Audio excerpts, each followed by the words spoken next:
What's the word?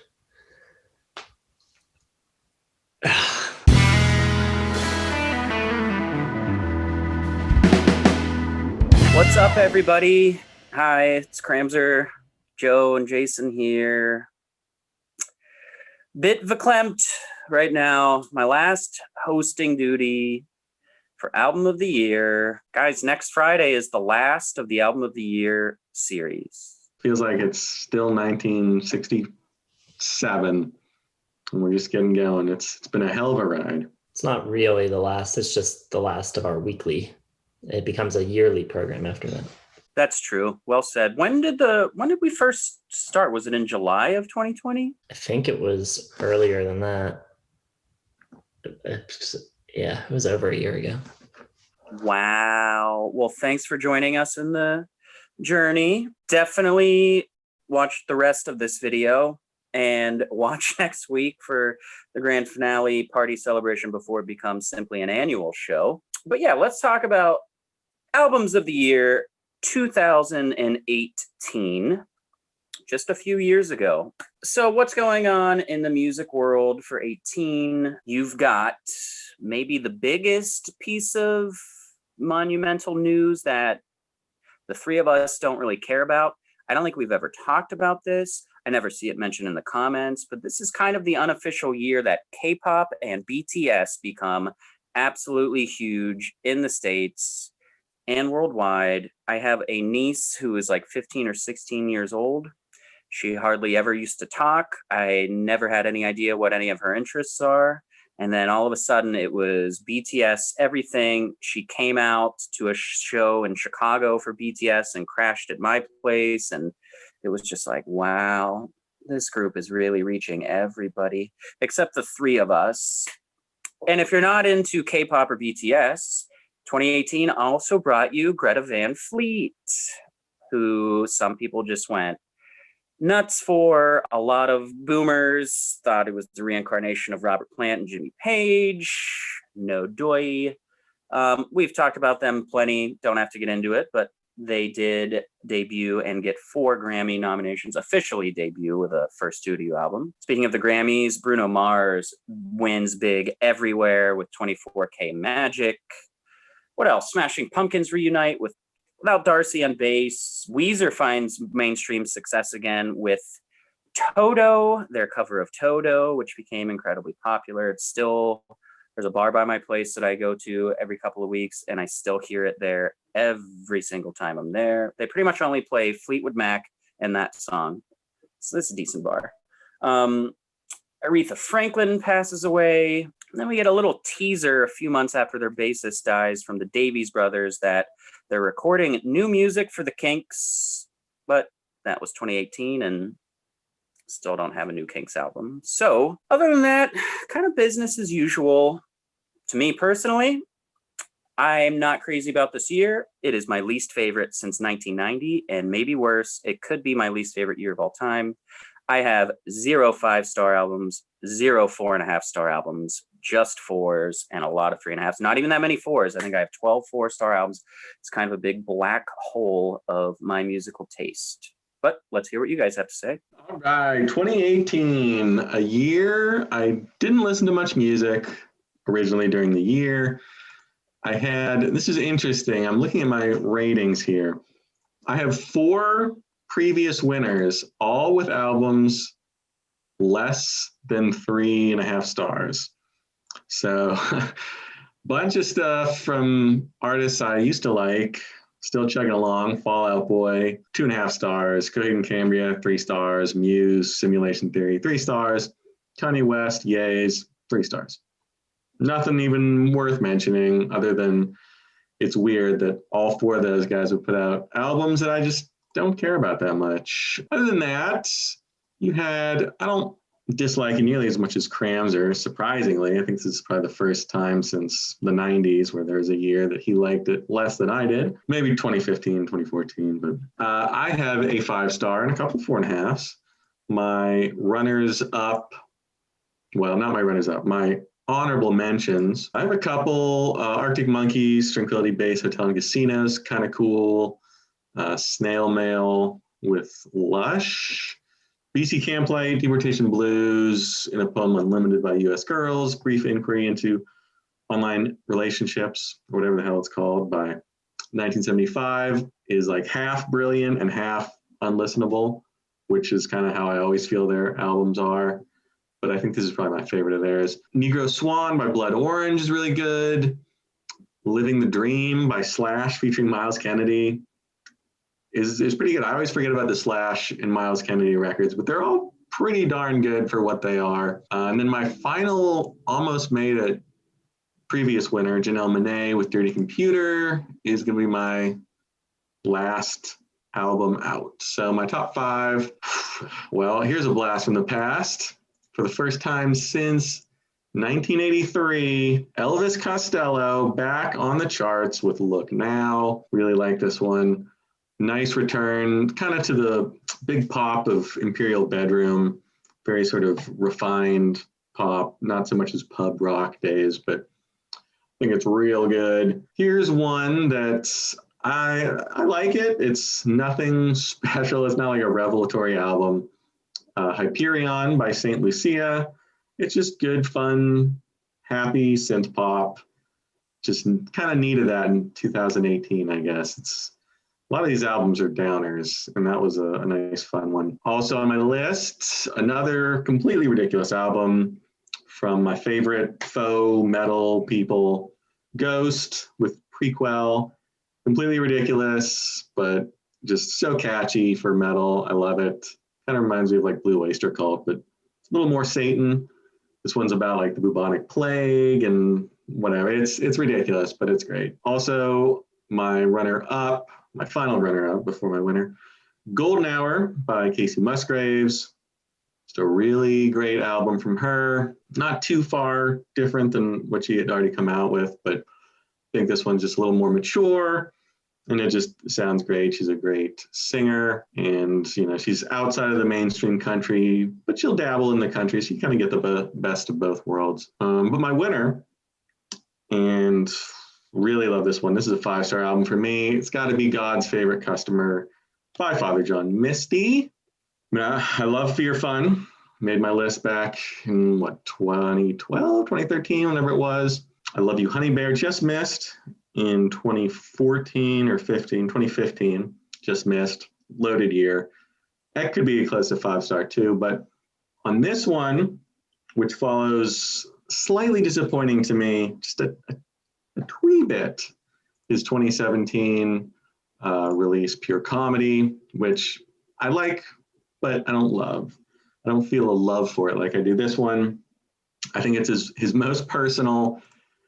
He's, really in his head now. I Love You, Honey Bear was very much about him and his wife and their relationship and everything. And this is all about his kind of like persona that I don't know if he invented it, but the one that he's going with throughout his life. It's very satirical, a lot of self-deprecating humor. I love his lyrics on this. I think they're just razor sharp, aggrandizing himself in this like big mythological way, but always like cutting himself down at the same time. You have this song like Mr. Tillman, where he's having like a drunken conversation with the hotel receptionist, who's just like very nicely just completely ripping him apart for all the stupid things he did, like leaving his mattress out in the rain. And there's a great line, Jason Isbell is here as well, and he seems a bit concerned about you, which I just love. I think that's hilarious. The songwriting's a little sparser, a little less instrumentation, very 70s sounding. The drums, like dead ringer for Ringo Starr on some of this stuff. So it's got like that 70s feel a little bit that I love, but it's also like a very much has to be now. Like you'd never confuse this for a 70s album just because of the way he sings and sort of the added elements that he brings, the weirdness, little jazziness in here every once in a while. I just think it's great. I love everything about it. The music, the lyrics. I don't know what I'm trying to say. I'm out of words to talk about, but I think he does a really good job of articulating sort of the messed up, depraved, semi-suicidal kind of thoughts that are going through his head. And it just all comes out very beautifully. So yes, my winner 5-star album for 2018, God's Favorite Customer, Father John Misty, finally breaking through and getting that win. Yeah, that's a great record. I like it a lot. It was in my top 10 for the year.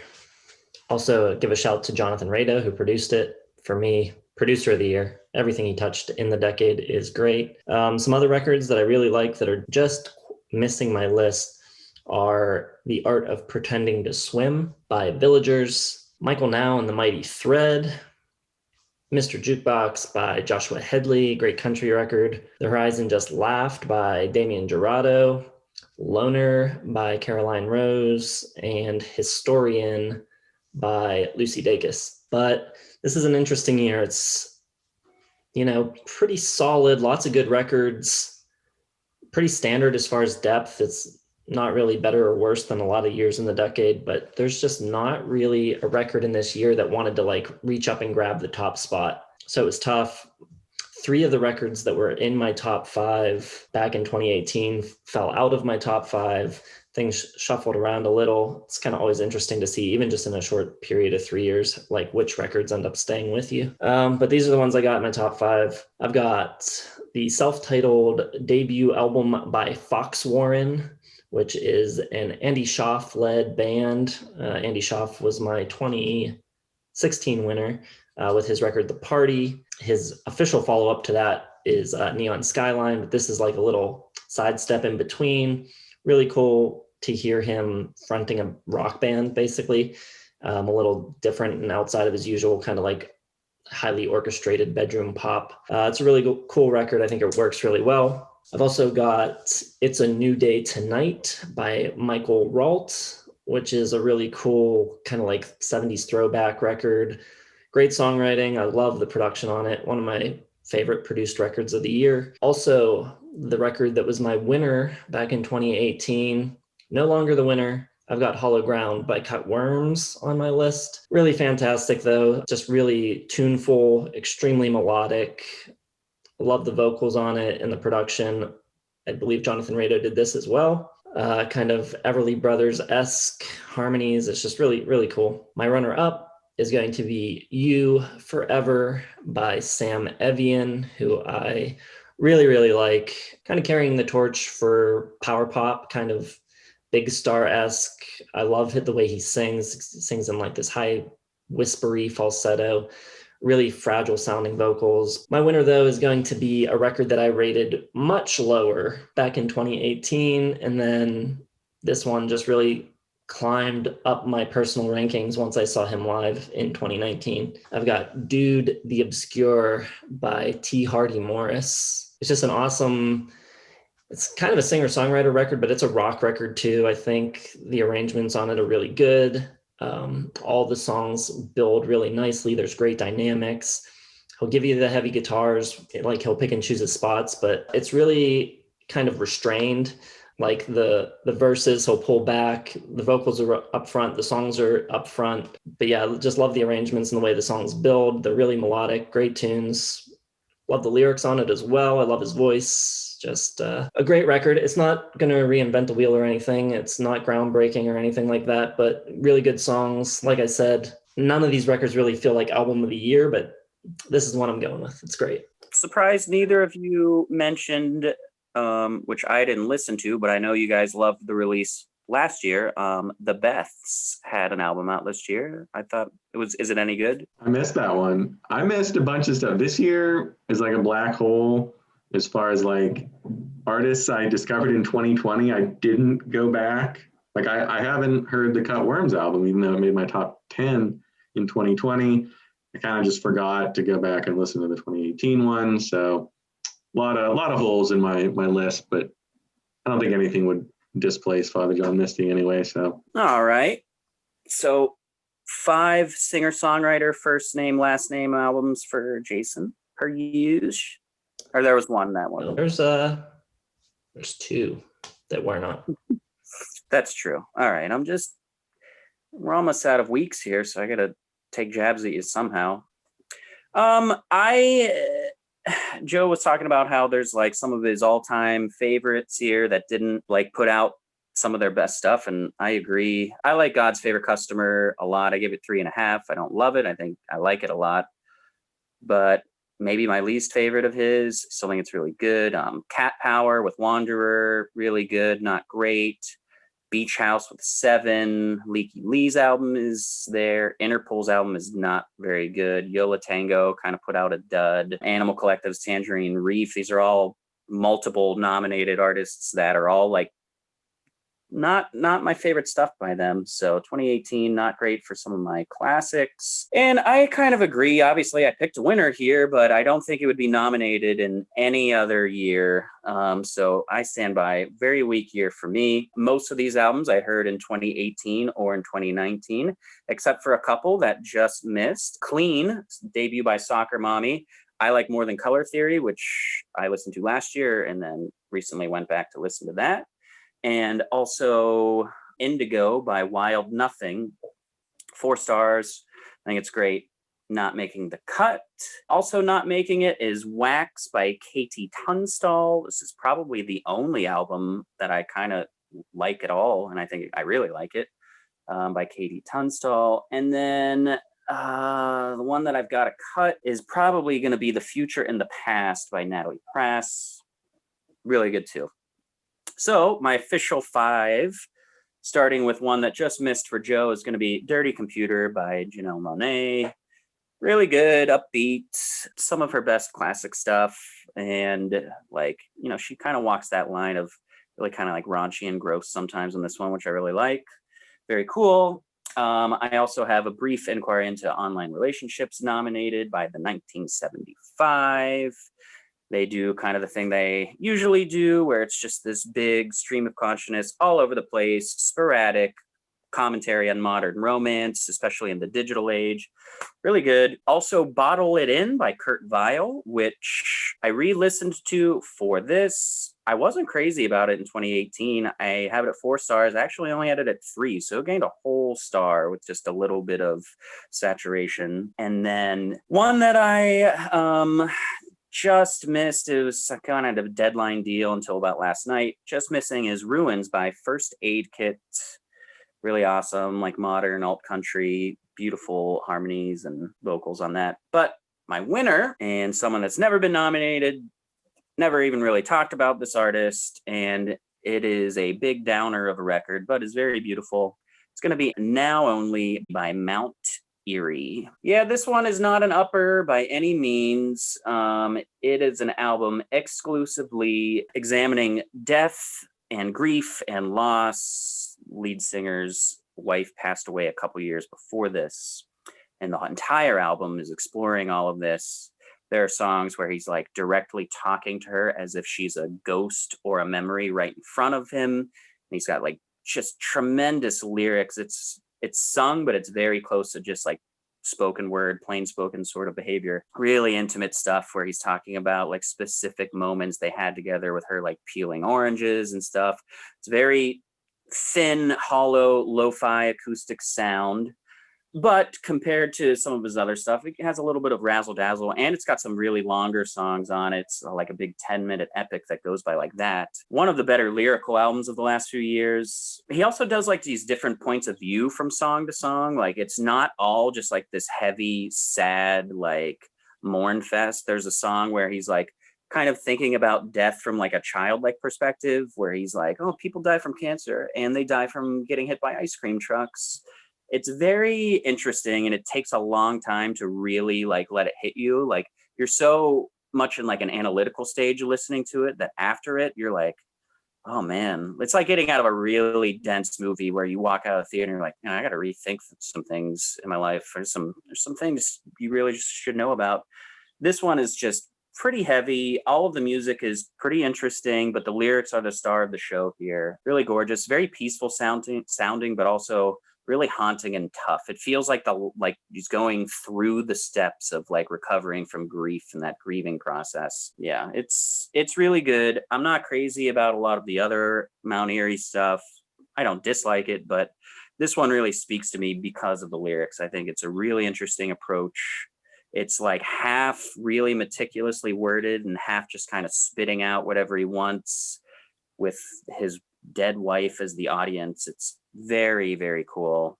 Cool's not the right word, but it's very good. Any closing thoughts, boys? Well, Jason and I are both wearing gray shirts with rainbows on them, so that's pretty cool. I might have every color in. I think I'm missing orange. Well, no. Yellow. I don't got yellow. Close. I have nothing else to say about 2018, though. It was kind of a boring year in general. Yeah, the rainbow thing was kind of a weird closing thought, but it was cool. It's a weird year. There's a lot of records that I like. I don't want to seem too down on it, but it's just like there's not that one. All the records that I mentioned, the ones that even that missed my list are records that I love. It's just weird year, right? I don't even think that Mount Erie album would make my top 10 any other year in this decade. It's bizarre. That's weird. It's definitely weird because Dawes didn't make Jason's top 5 or even a mention. No mention of Dawes in a year. I think he thought by now they would just be going by first name, last name, and never happened. So I think the record they put out this year, Passwords, is a step up from the one before it, We're All Gonna Die. But the problem with it for me is the first song. I think the opening riff of the lead single, which opens the album, is so clunky that it makes me never want to even start the record. But the rest of the record's pretty good. We should do a video about the power of the opening track, because there are albums that run into that problem where you just oh God, I don't want to do this. Yeah, that's definitely one for me, for sure. Well, next week is 2019. It will be the last of the Friday series. We do have some Friday programming lined up, so we'll complete the week for you. And then I think eventually we'll get back to weekly of the year videos, obviously not albums, but we'll come up with something. But hope you enjoyed our picks for 2018. Let us know what you thought about them. Let us know what your picks are in the comments section below. Don't forget to like, comment, subscribe, hit the bell for notifications. Check out our social media presence in the description below, as well as listographymusic.com, which, if you've been looking the past few weeks, won't have anything new on it. But thanks for checking. Next week, Beach Boys, get ready for that. Put on your swim trunks and your sunscreen. We're going to be kicking off summer in a big way. And we'll be around Monday morning for Good Music America as well. Have a good Memorial Day weekend for the Americans. Everyone else have a good normal weekend. And we'll see you next time on Listography. Bye-bye.